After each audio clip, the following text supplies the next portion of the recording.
બનાસકાંઠા ભૂસ્તર વિભાગ દ્વારા ડીસાના ભડથ ગામ પાસે સીપુ નદીમાંથી ખનીજ ચોરી કરતા એક હિટાચી મશીન અને 2 ડમ્પર ઝડપી પાડવામાં આવ્યા હતા અને અંદાજિત ₹1 કરોડનો મુદ્દામાને સીઝ કરવામાં આવ્યો હતો। બનાસકાંઠા ભૂસ્તરશાસ્ત્રી ગુરુપ્રીતસિંહ સારસ્વાની સૂચનાથી અને તેમના માર્ગદર્શન હેઠળ ચોરી અટકાવવા માટેના તમામ પ્રયાસો હાથ ધરવામાં આવી રહ્યા છે। ગત વર્ષે બનાસકાંઠાના ઇતિહાસમાં સૌથી વધુ ખનીજ ચોરી તેમજ મહેસૂલી આવક મેળવી રેકોર્ડ બ્રેક કર્યું હતું। ત્યારે છેલ્લા 2 માસની અંદર પણ વર્ષની સરખામણીએ ખનીજ ચોરીના અનેક ઘણા કેસો કરવામાં આવ્યા હતા। અનેક ખનીજની આવકમાં પણ સતત વધારો કરવામાં હતો। જો કે ચાલુ માસની અંદર 6 દિવસમાં 4 વિવિધ જગ્યાઓ પર ઓચિતું ચેકિંગ હાથ ધરી ખનીજ ચોરી ઝડપવામાં સફળતા મેળવી હતી।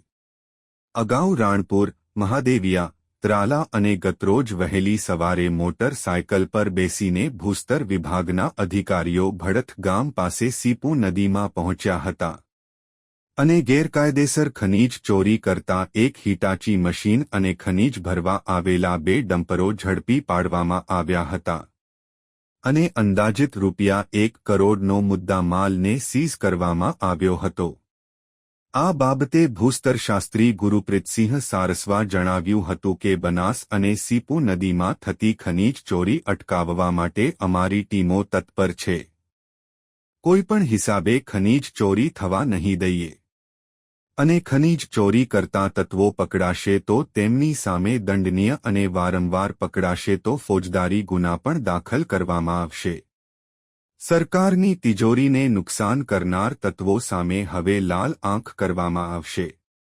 જો કે બનાસકાંઠા ભૂસ્તર વિભાગે છેલ્લા 6 દિવસમાં અલગ અલગ 4 જગ્યાઓથી ખનીજ ચોરી ઝડપી પાડી છે અને હજુ પણ અમારી ટીમો ખનીજ ચોરી ઝડપવા માટે ખાનગી રહે ચેકિંગ હાથ ધરવામાં આવ્યું છે।